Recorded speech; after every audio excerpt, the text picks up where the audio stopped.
Ladies and gentlemen, can I please have your attention? This is my final maths-related interview. What sort of villain gets that? It's Australia's reaction. It's an This exclusive. is an exclusive. That's hitting the cutting room floor, bro. Caused a lot of drama and it never got aired. It just went nuts. Good morning, lady in the floral dress. Hi. You look good, man. But you make Thank me feel like you. I'm always underdressed. No, don't say Every that. single time.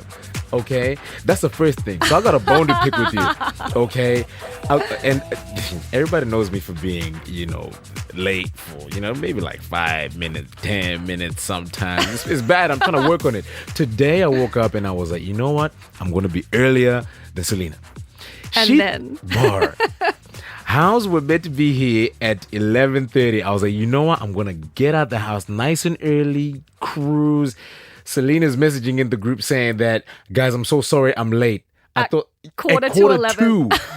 Quarter to 11. I'm like, oh my God, I'm so sorry, guys. Because I thought we were starting at 10:30. My God, bro. bad. I was actually kind of mad, I was gonna send a message in the group, guys. I'm just waiting. I'm just here, just letting you guys know. Listen. Ticket is paid for. I'm good.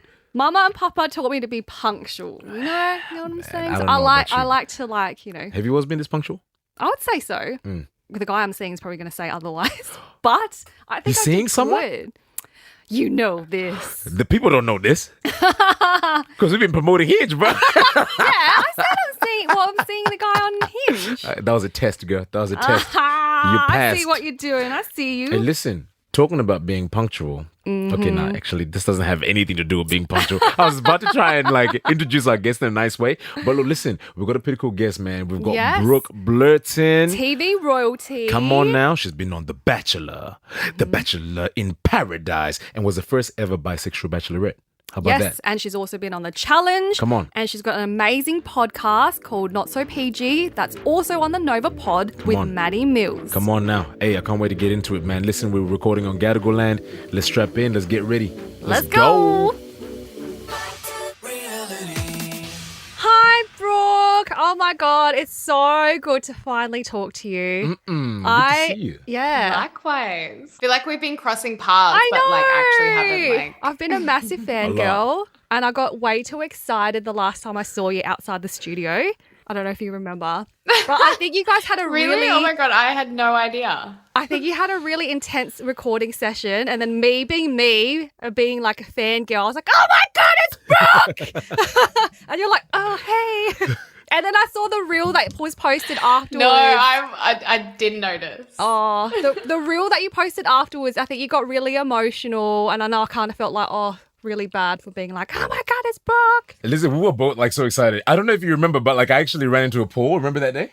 Oh, That was the same yeah. day. And they were like, okay, guys, see you guys later. And then walked straight into a pool and you're like, wait, watch out. There's Yes! a pool. So we're just equally just as excited to see her. Yep. Oh, that's You remember that day? yeah.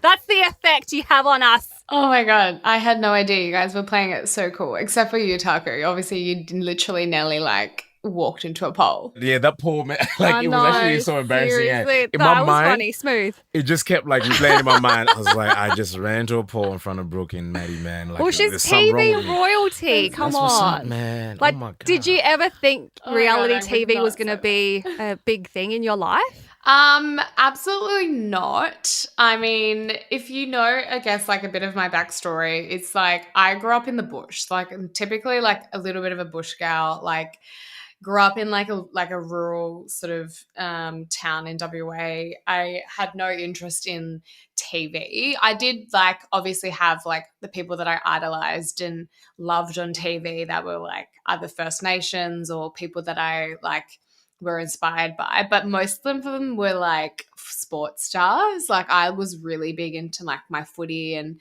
sport. That was my love. If I could be married to sport, I would have. So when I, first went on TV and first went on The Bachelor, I was this is such a whirlwind. And then I don't know, I guess reflecting on the last, God, it feels so long, but the 5 years that I've been in this crazy industry, it's yeah, I can't believe how much has happened and who I was then and who I am now, which is the same person. Yeah. But I've just learned to navigate this crazy reality TV world, which you guys know all about. Absolutely, Yes, man. definitely, Absolutely. And you know what? Yeah. I like that you say that, like you, I guess, changed a little bit, and I think like that's something that I'm still struggling to describe to a lot of my friends, you know what I mean? Because it's like, you know what I mean? You're still the same person, but like within every season, it has different requirements of you, you know what I'm saying? And, you build a little bit more resilience, you know what I mean? It's a lot of character building in every single phase, right? Yeah. So, and like, that's what we're talking about like last week, and we were saying, when you actually come into this world, like there's no pamphlet, you know what I'm saying? Like you just kind of like, are like, thrown into this and try and make the best of it, you know what I mean? But I love how you handle yourself, girl, you know what I'm saying? Because I kind of felt like you were the same person from the start, until you walked out. To the end.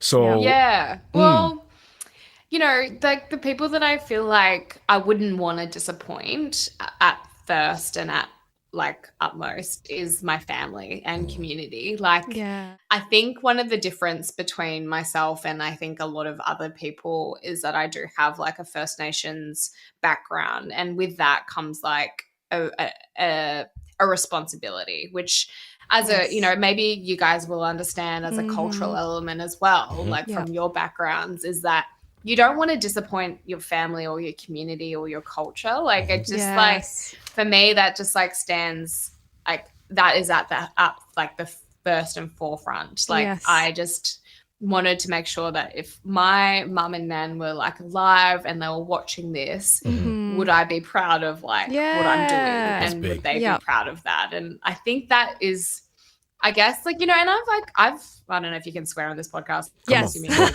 like, I've like definitely fucked up along the way, like many of times, but I own it. Like I'm like, well, everyone's human, like, and you guys, know that anything that you do, especially in the media world, gets like so twisted and so manipulated and changed. So like, as long as you're happy with like the person that you are and the family that they know who you are as well, you kind of can't do any wrong in your sense, because you're like, well, I know what's right and I know what's the truth. You know what I mean? Like you got to remember it and like honor that. Yeah, because you've gone from The Bachelor to Bachelor in Paradise.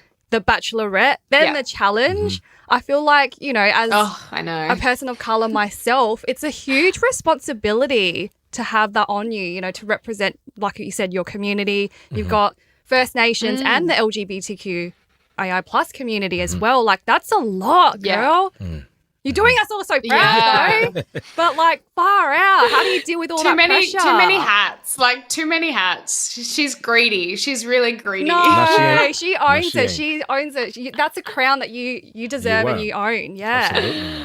Oh, thank you. I mean, I like at the end of the day, I'm also just like learning to like navigate Brooke. Like, I guess like people have definitely like put me on this like pedestal, and I'm just like, oh, like I don't really love being on that. It makes me feel very uncomfortable sometimes. But do you know why though? It's because I know for me, like I know a lot of Asian people come up to me on the streets and they're like, we never used to watch reality TV show until you were on the screen, and we were like, wow, we've got an Asian that's representing us, that's not stereotypically like, oh, hello, sir. Like, you know what I mean? Come on. Like, do you get that a lot as well?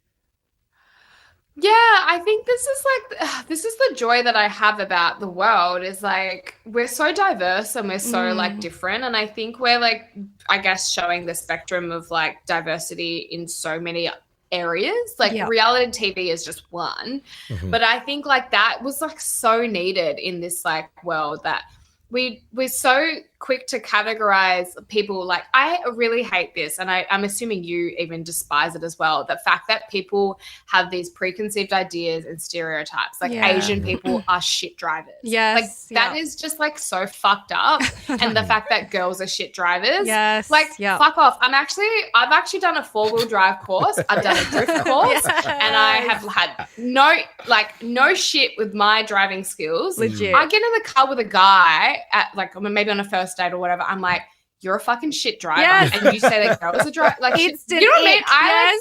Yes. Oh, instant ick. Like, I love challenge stereotypes. And I think that's what I've done in this like world is like challenge the stereotypes that people have on us. Like that all reality people are dumb. We only go on it because we want fame. Yes. Well, it's not the actual truth. Yeah. And I know my truth and I sit in my truth and I like share that because I'm like, yeah, like not all fucking girls are bad drivers. Yeah. Like I hate that people stereotype a lot of Aboriginal people as well to be like, oh, we dance and we paint up and we do all this. Like it's like, no, that's a part of our culture, but it doesn't, it's define not just you. like the soul of it. Yeah, like, people need to wake up and actually realize that 100%. people are so diverse. And I'm sorry, the fact that people watch reality TV from escape of their own lives, isn't that very telling of your own life? Absolutely, man. It's sad. So true. You know, and for them to actually find the time to like start commenting some hateful shit when they don't have half the balls that we have, man, to go out there and do what are you doing? 1,000%. Yes. And you know what, girl? I actually want to go back to what you were talking about when you were saying, you know, being on a pedestal. You know what I'm saying? And like how like it kind of makes you feel uncomfortable. I was talking to, you know, a mentor of mine not too long ago. We were actually talking about pain and pressure, right? And he was saying something that was so important. And he was talking to me about, you know, the kids that he sees around the church. You know what I mean? Like that are, you know, of African descent. That are like, oh my God, like, you know, like we were watching Taku, like we just saw a photo of you guys, like, you know, like, do you really know him like that? Like, is he like us? I feel like that's actually, you know, the more of a reason as to why we need to actually feel proud that we're on this so-called pedestal. You know what I'm saying? Yeah. Because as much pressure as it comes with, there should be more pride actually associated with that. You understand? Because I'm like, within everything now that I do, I've got a certain level of accountability, but more so an opportunity to continuously educate, right? And you were talking about those stereotypes, right, that were coming in. You actually had such a, you know, like it's a crazy opportunity that we have right now. Yeah. You know, to be able to educate people. And this actually goes back to like, you know, my like high school days, like when like me and my cousin were the first Black people in the school. Listen, there were Aboriginal kids as well too, but like we didn't know that they were classified as Black people too. So you know what I'm saying? We're like the first Africans, but like we didn't really see it as racism. We actually saw it like as they don't know any better. So we took that opportunity to actually start educating, you know what I mean, people, you know? So I really, really do like that, you know, you've actually stayed grounded, you know, in spite of, you know, all the pressure that's come with, you know, like reality TV, because you've still stayed, you know, like at your job, right? Like doing youth work, isn't it? I do, yeah. And like my girls graduated actually last night. So I'm like a proud mom right there. So I was such a proud mom. And like you're so right, Taku, like in terms of like proud and pride, I feel like that's something that I've always been really, really like strict on in terms of like whatever I do, I don't do it without being proud of it, or I don't do it because I just can. Like I always have a meaning towards something. And I think because I do have my youth work job still, like a lot of people like, oh, you're just an influencer, like social influencer, reality TV star. I'm like, actually, no, at the forefront when I actually started and went on TV, I was a youth worker and I still have that job. And I, you know, I've always been really, that's like my role. That's my actual job is being a youth worker, and having like 11, you know, First Nations kids or girls, having 22 First Nations kids, but 11 of those girls graduate last night was a moment where I was like, I'm really proud of what I've achieved in terms of like being their role model and being there for them. But then there's so many other kids as well, like out there that I'm like, you know, might not know them, but they're looking to me. There's little eyes watching me. Yes. And so I do have to be accountable, like you said, like for my actions and what I do. And I am really proud.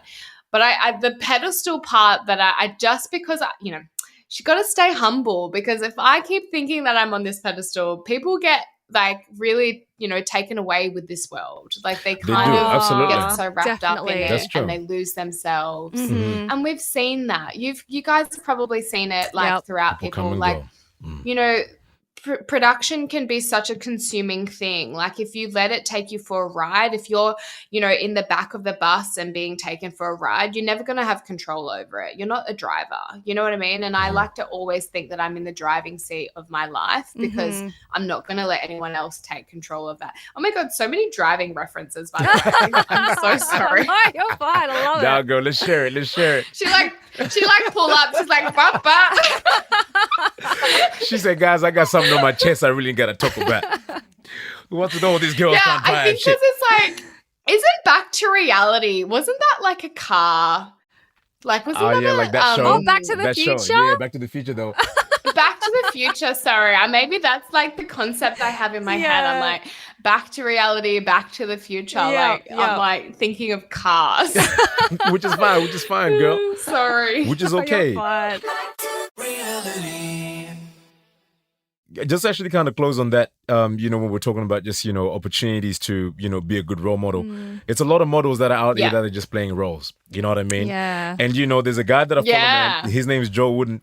And he says something along the lines of how, young people need good models more than they need critics, And they said that a parent's greatest responsibility and opportunity to be able to be that. You know what I mean? And I'm sure, man, you feel, over the moon, man, knowing that all the pain that you had to go through, and, I'm sure, girl, you had to, go through a whole lot of shit, man, to be where you are right now, and those 100. kids definitely see that through, and, this is you now. Look at you now, girl. Yeah, Congratulating these seriously. graduates. You're so inspiring. I hope you It's know that. inspirational. You've managed to turn pain into petals and you just blossom and you're just such an inspiration to all, really. So keep doing it because representation matters, It really does. I hate to always preach and sound like a broken record, but one of my favorite sayings was when I did Bachelorette. One of the reasons why they said, why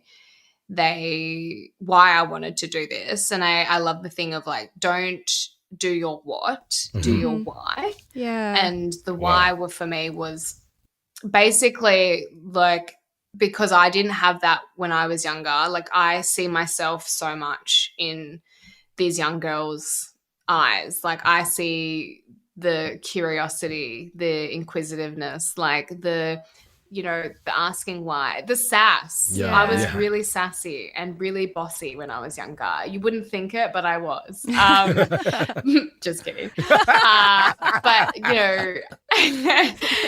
I feel like you can't be what you can't see. Exactly. And I think manifestation and the power of visualizing a life. I gotta write that down, girl. Is so powerful. It's so true. Yeah. So that's the best and it powerful is. tool, visualization. And 100. if you can't see it, e.g. see people like us on the screen, you're never going to be able to manifest it. Yeah. Babe, you speak our language. Imagine all those all the young female Asian, aspiring people that just see more representation on TV. Yeah. And the same with African young boys too. I think, the fact that we can also just say that we're people of color and we're representing, and we have also platforms that we can elevate our voices but other people's voices. Yeah. That's something that I truly do feel very, very proud of. Man, that's all the beautiful, time. man. Yeah. I like that, girl. Great. Gratitude is everything as well. It is. That's the only so attitude, true. girl. Yes. And you're talking about these platforms, girl, and you have a few platforms, you know what I mean? Including, influencing, podcasting, writing a book, making the occasional show on these, reality TV shows. And you go back to work, right? I'm just going to go back to that real quick because I just want to ask, is there sometimes a little bit of stigma around going back to your old job after doing reality TV? Because I kind of feel like there is a little bit for me. How is that for you? It's very awkward, right? Even when I come into the boarding house, the house where I look after these girls. I'm doing an overnight shift. I'm putting these girls to bed, I'm sleeping the night, and then I'm sending them off into school in the morning, right? So that is my job. That sounds so weird to think as an influencer, as a reality TV star, that she just has a normal job. But I love that about me because I'm just a normal person. I'm not anything special. I've done all this crazy stuff. Yeah. Yes, that's part of the many hats that I've worn, but there is a huge stigma around people just like I think if you go on TV and you go on a reality show that you have to do X, Y, Z and you have to move on to greater things and you have to like, oh, they were just like, or they got their 15 seconds. Like, what if they just wanted their 15 seconds? Or what if they didn't even want 15 seconds? Maybe they wanted 10 seconds. Yeah. Like, who cares? Like, true. you don't have to do all these wondrous things. Yeah, these platforms are so great to, like, elevate yourself. But sometimes maybe, you know, you do it as an opportunity. You do it as a growing part of your life. Maybe you do it you have to get uncomfortable in the comfortable because that's not where the growth is happening. That's true. So you have to step outside your comfort zone. And like, it's totally fine to like go back to a normal job. It's one of my favorite things because you know what? It puts things into perspective. When I go and these girls have actual real life issues, like they have things that they're going through and I can actually help with them, that makes all of the other jobs so much more worthwhile. Like it makes my why so much more powerful and more important because it's like I'm actually doing some tangible thing. Like I can talk on Instagram and on a story for 15 seconds about like what I learned in therapy and hope that helps. Yeah. But I'm actually doing like the grassroots / groundwork because I'm actually, having a direct impact on these young girls' lives. And I think that's that's very important. Oh, it's so and impactful. honestly brings me so much joy. Yeah, amazing. We need more people like you out in the world, seriously. We have so many people like me. There's like, they're not that comfortable on camera. Like, there's absolute angels doing the work, honestly. And, and it's not to diminish what you guys do at all as well. Like, people who work in the media, it's fucking hard. It's tough. It man. Fucking hard. It's tough. Yeah. And that's why you're the stigma open is to crazy. so much criticism. Yeah. Yeah. Like literally the stuff that we cop online and like in the Daily Mail, whatever. Yeah. Fucking say it to my face. Like you would never. Yeah. But like You would never. Yeah. Yeah. But like I feel like that's more of a reason why I feel like there's that stigma around actually you going back to work because you kind of like exposing yourself to a little more that smoke. You know what I mean? Because like for example, I went back to the cafe. You know what I mean? Like I've been working at this cafe for like 7 years now. I'm finally about to leave. Okay, if you're hearing this right now, Stan, I'm going to leave soon. But anyway, yeah, man, they're going to have to give me a Rolex or something. But 7 years, that's crazy commitment. But like, I think the stigma comes from, self, and I think from the public, because I think from self, maybe for me it was more of an ego thing because the vision hadn't really quite aligned with the position, and where I was completely different to where I thought that I would have been. So like internally, I felt like a failure. You know what I'm saying? I felt like I wasn't making the right moves to be able to, align myself with the vision. You know what I mean? And like with people's or too, they see you as came off like this big time show. We were expecting you to be doing more of this red carpet shit. Why are you back serving me coffee? You know what I'm saying? So that stigma is very, very big right there. And like, I hate how people think that this is like a magic pill. Like we're in the Matrix or something, you take the red pill. You know what I'm saying? It's really not like that. You know what I'm saying? So true. Yeah. And like, which is why like we keep going back to why having a good foundation and good coping mechanism is actually the true recipe of how to make it in this world. Am I right? 100%. Yeah. You know what I'm saying? Yeah. Because otherwise, man, like you're always going to go back to what your habits and rituals are. You know what I mean? Exactly. If anything, it just really amplifies like who you are. You're kind of damned if you do, if you're damned if you don't. Like the thing is like, you can have control over your own lives. And I'm like, you do fight with yourself. You're your own worst critic. Like in moments when you're like, I think I should be doing more. But then when I write the things that I'm doing, I'm like, oh my God, I have no time to do more. Like, what am I thinking? Yeah. But in your head, you're like, I need to strive more and I do more. But the thing is like, I really agree with you, Taku, with the just the level of stigma as well, like from the public. Like, you're damned if you don't. Like if you don't, take this opportunity and run with it, like being on TV or whatever this situation or scenario is.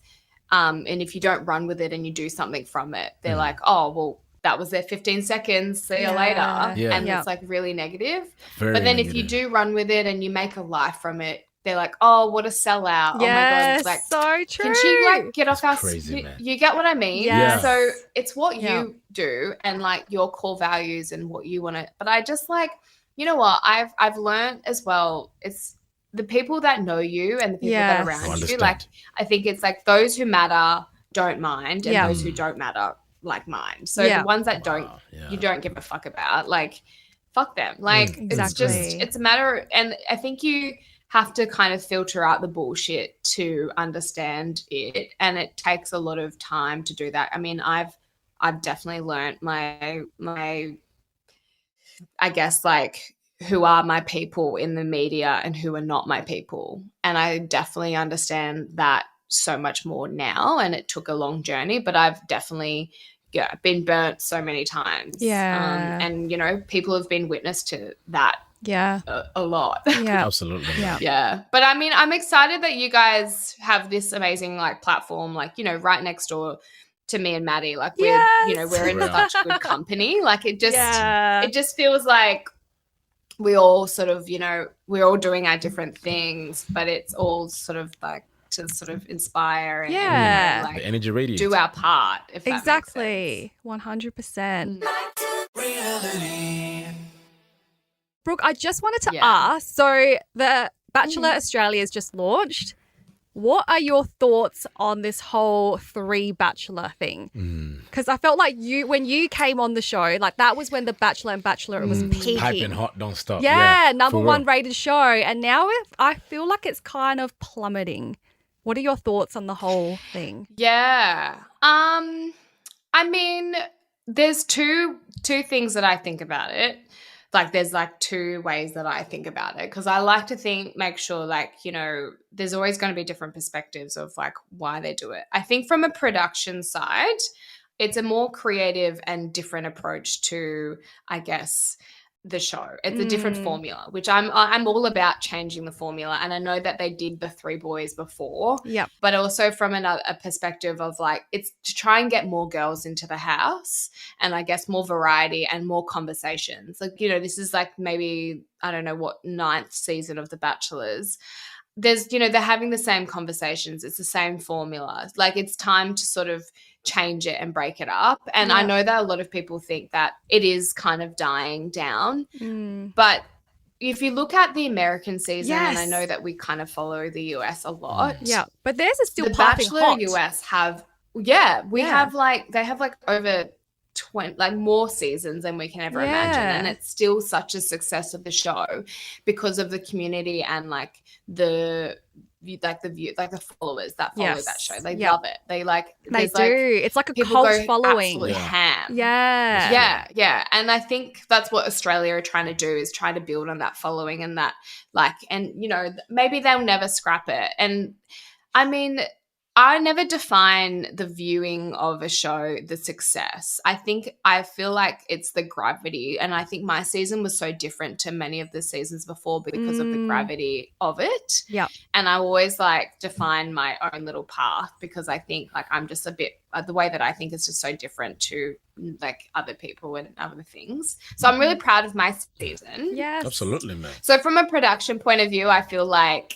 you know, I'm all for like changing the format and doing something different. And I think also what they've introduced as like their most romantic season this year is because they're playing more like romantic music. And I think that's one of the things that really struggled with the season, is they didn't have any fucking music. Really? So like, play us a fucking orchestra when we're Yeah, at the man. cocktail parties. Yeah. Give us something. Imagine that. You know, like you got some dude, But- you know, playing the harp in the corner and shit, just setting the whole scene. Nah, but Yeah, you know what? like- You're right. Because I maths can play the have that violin. down I'm pat. there for it. Maths have got that shit down pat. Y'all see Yeah. that? But everything, but don. It's just somebody just eating, bro. I'm like, what the fuck? So true. It's just Al just like rubbing chili in his eyes so he can fake cry. That motherfucker. Anyway, I miss him. Anyway, Yeah. but you're right. We need more theatrics. But Absolutely. my other perspective on it is, you know, there is a slight disappointment in the fact that it is got no diversity in terms Yes. of like, the Yep. 3 straight heterosexual, but it is driven by a very heteronormative audience, I must say. Like when we think of who watches The Bachelor, it's very mostly like white middle-aged women. Like that's honestly their audience. Like not to that statistically, that is the demographic. And so who are we catering for? Probably mostly white Caucasian like people. So I mean, Channel 10, I got my words with Channel 10, all right? But, I mean, I'm still loyal to them, and I still like absolutely love the fact that, they gave me the opportunity to show some diversity and show a little bit more inclusion. I can, offer that hope, like I can suggest things and put my thoughts forward, but really at the end of the day, it always comes back down to views and production and ratings, and I think like they're doing the best what they can with the show. And I think like I'm not supportive of it. I haven't really watched it, but I'm like I can see where they're going with it and understand like their drive. But 3 white straight men slay. That's good too. But then I got a question though, Go. You said that you got words. You know what I'm saying? When you were casted as a Bachelorette... Worries? No, you said you got words with Channel 10. So when you were casted as the Bachelorette, did you request that there'll be men and women? Or, was that already, I guess, the style of production that they were going for beforehand? I can see the smile, Go. You did. You talked to them. Yeah, it's so funny how the world works. And I guess, again, the power of manifestation and also like planting seeds, right? Like I've always been like within my friends and family group, like I've always dated both women and men. And I had never really been defined as like bisexual per se. Like we never were like my brothers didn't introduce me like, oh, this is my sister Brooke, she's bisexual. Like, that wasn't a thing. Like in our family, it was Brooke and this was her partner, Tara, this was her partner, John, like whatever. Like it wasn't a thing. And I think, in 2018 when I did Bachelor and I came out to the honey badger, which coming out isn't really a thing and it shouldn't be a thing. Like it shouldn't be a momentous thing. It's just like it's a coming out moment for people can be quite traumatic. It can be quite detrimental to their relationships with their family. So we're trying to remove that stigma of coming out. And I've never ever actually had my coming out experience. It was literally like I brought my girlfriend to a barbecue and I was like, Granddad, this is my girlfriend. He was like, holla, like, he was like, whatever, like that was it. And Granddad was like, good for you. Like if he was up with the words, he would have said slay. Like, so when I think in 2018, when I came out to the honey badger, that was like a really big momentous moment for Australian media to understand. It just shook everyone. Yeah, most definitely. Yeah, from my first season, I was so known to the titles like Brooke's Big Bombshell and Brooke's Big Secret, and like in my world, in my like honest world, like back home, people were like, secret? This is no secret. This is no, like they were like literally like it was like crickets. We were like, what? What's the big deal? I'm like, it wasn't a bombshell per se. So it was very, we had to learn really quickly about the media world and the real world and how they sort of collide. And I guess like, they have to emphasize on these big moments because to an Australian audience, they may be like not that aware of like understanding of like sexuality and spectrum, the spectrum of that. And I think I took that as an opportunity to really educate people about not only First Nations culture, but the queer culture and the queer world, because I'd been so accepting and so welcomed into, being a part of the both communities that I'm a part of. But like, I think I was more like thrown that a lot of people also weren't aware of it, like, or didn't know or understand it. And so I was like, oh, like I'm living in my bubble. And it's not like, I mean, maybe I was a bit sheltered in my world and that I kind of was like, took that opportunity to educate on a broader spectrum of, the world, I guess. And so like I guess going into Paradise was another opportunity to show, same-sex couples. I was like the first same-sex kiss to happen on Bachelor in Paradise. Yep.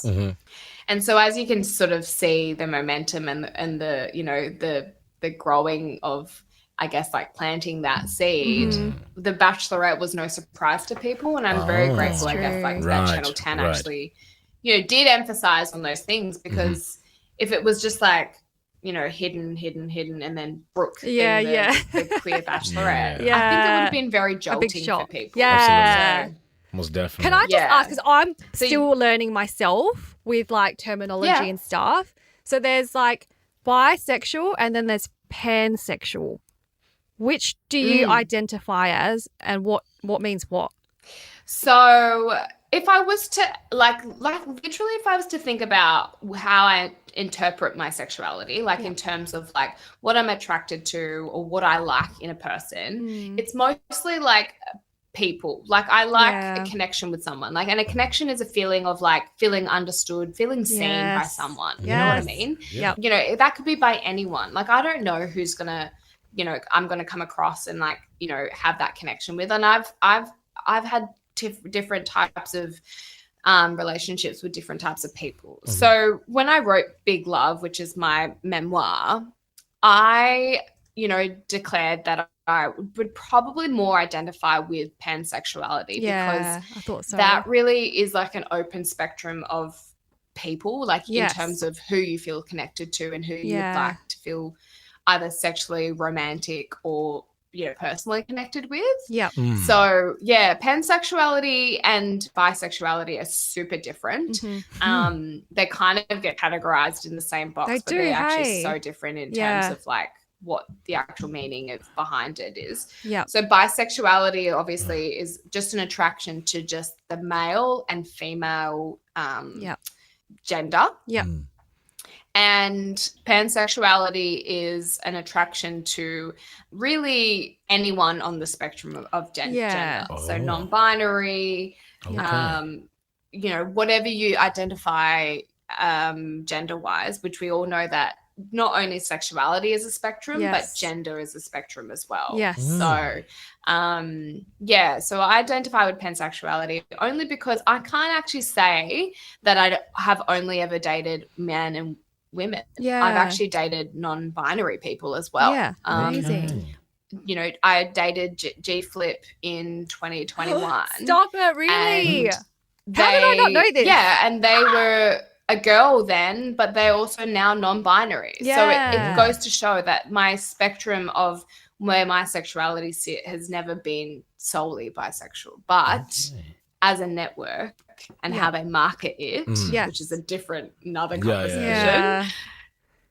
They have to confine it to make it easier for a people. bit more black and white. Yeah. Because I was actually just in class then. I was like, thank you so much for asking, because I'm not too sure on how to. And like that's like the hardest thing too. You really need to be educated about these things, because some people really do get offended. You know what I mean? And they don't really take the time to educate you. You get me? So you just got to sit down and have conversations with more people that, that do have that understanding or do identify with it, and I think we need to build more connections, and I guess also like representation matters. Absolutely, man. Representation matters, man. With a diverse view on these things as well. 1,000%, man. Yeah. Girl, oh my God. Oh, thank you so much for sharing you for your that. time, man. Absolutely, Inspiring, inspirational, like educational. Absolutely. Well, I mean, like, like for you, man, like I actually do see you as, like somebody that's such a deep thinker. You know what I mean? Like me and her go for coffee sometimes, and I'm like, but what were we just talking about before, bro? We started off as how was your day, and we start talking about the universe and how we're meant. You know what I'm saying? So, like we definitely do connect like on that level. So, want to appreciate you for your time.